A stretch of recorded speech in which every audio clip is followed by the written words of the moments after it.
why they didn't just give Chris the advice to walk away sooner. Oops. Does she need more? Yeah, here. There you go. Remember, first impressions are everything. You should say that's 2 bottles of champagne to go. So Mark and Lindsay, they are just a ball of energy ready to combust at any point. So far, we've seen that Mark has bed bugs in his house, so they had to put on these suits and cover up and go into his house and get his stuff. And they've also looked at Lindsay's house as well. And Mark made comments about how her house is just so Lindsay. And she kind of took it well. The thing is, they do actually get on really well. The only thing that makes them not compatible is the fact that when Lindsay gets angry, she says anything and everything, and you can tell this really hurts Mark's feelings. And when Mark gets annoyed with Lindsay, he just kind of pulls away, and then he doesn't really want to talk to her. So these two things just makes them really incompatible, and if they can work through that, I'm sure they'll be able to salvage this relationship.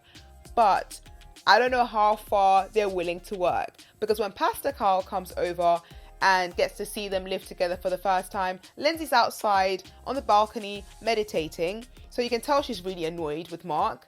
Then when they start speaking to each other, they are sitting so far apart from each other, you could put a whole boat in between them. And then when Pastor Carl starts asking them about things that are going wrong, it's clear to see that Lindsay is not really understanding Mark. Mark says he feels like he's not in his own skin, and she doesn't actually understand what that means, because she thinks the whole process is making him feel like he's not himself. But Pastor Cal and Mark seem to know that really and truly it's Lindsay who's making him feel like he's not himself. She's smothering him a bit too much. So Lindsay just needs to calm down a little, and Mark just needs to be a little bit more open, because he does have a wife who really is a lot, and the words "a lot" keep being repeated. So I think if Lindsay just listens a bit more and just kind of relaxes, and Mark is just a bit more open to who he's been paired with, they could actually have something. Let me know in the comment section if you agree. All I've been doing. So sexual relations, I don't even care for that right now. And this is the first time in a long time I'm really gonna try to get to know somebody. So mentally, I think I might judge her, and I don't. Elijah Wan is sort of getting on everyone's nerves this episode. So we know he wants his wife to cook, and it's okay for you to want something from a relationship. But now he's met Katina, and she's very sweet and loving, and always seems to be very open-minded according to the things he says, and he says a lot of very random things. It's not nice now that he keeps on telling her that she needs to cook. It's coming across like he's being very controlling and constantly giving her commands. I think he needs to have a bit more self-awareness when he speaks about the things he's looking for from a wife, because before it was a list and things that he wrote down, but now he's actually in front of the person, and Katina is not giving off the impression she loves cooking. She's never once said that, and I think she even said at the beginning she can cook, but it's not her favorite thing to do. So he needs to really calm down with constantly telling her to cook. We see him introduce her to his house and how he wants them to live there, and again, Katina seems very open-minded, but she doesn't seem like she's very set on living there. She's not a big fan of his house or the design, but he keeps wanting to push this whole idea. So I think Elijah Wan needs to calm down and just be a bit more respectful and listen to her. And Katina just needs to set some boundaries, because otherwise he will walk all over her. Let me know what you think of these two. I want to go in with an optimistic attitude, but at the end of the day, I don't know him. I don't want your heart to be broken. Okay, my theory is Jasmina is not really 100% into Michael. Is this your theory as well?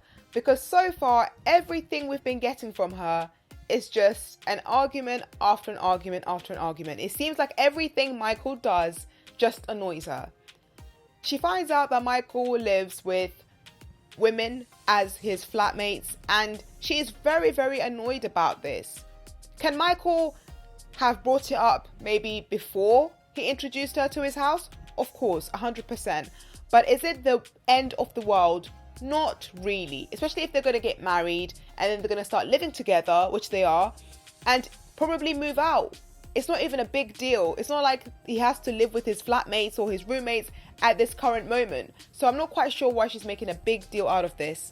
When Pastor Cal starts speaking to them, she seems like she's just being very closed to him. She doesn't really want to look at him, and she's sitting very far away from him.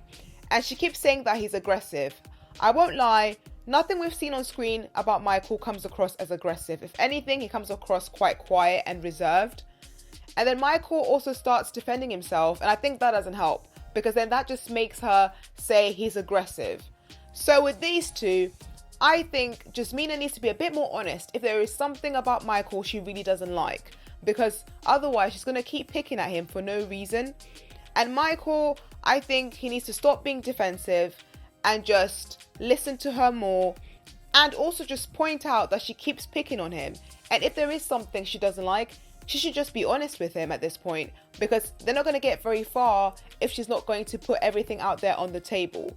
But again, let me know if you think these two will last. So far, they don't seem very compatible to me. Did you ever know that he would get married? Hoped he would get married, but at, getting a little older, I wasn't sure if that would happen. Were you expecting me to live in a van by the river? Noi, noi, noi. So we get to see what she's about, and of course, she loves her dog. She wants her dog to be in bed with them too. But Noi, I don't think this is a good idea in a marriage to have your dog sleep in a bed with you, especially when you can tell that Steve isn't really a big fan of this idea. She also doesn't want to move on the whole 3 children thing. She's really set on having 3 kids. She has to be a bit more open-minded, because this could push Steve away. And they do seem to be very cute together, so I do hope they can work it out. But the elephant in the room that everyone has been speaking about, Steve doesn't really have a stable job. So we know Steve used to have a stable job, and now he's a freelancer. But when he said that he's not really willing to stop dreaming and creating for marriage, this kind of shows us that they're not compatible, and I'm not quite sure why the experts paired them together. Steve very much wants to be free and do what he wants to do in life and not be tied down to a 9-to-5. Noi really wants a man who has a 9-to-5. She wants stability, and she just is so aware that she's lived in poverty before, so she just wants to make sure that her future is going to be secure, and she wants a man to give her that. So these two on this thing will not budge, and I don't see them being able to work out a marriage when they can't even agree on their future. Let me know if you think they'll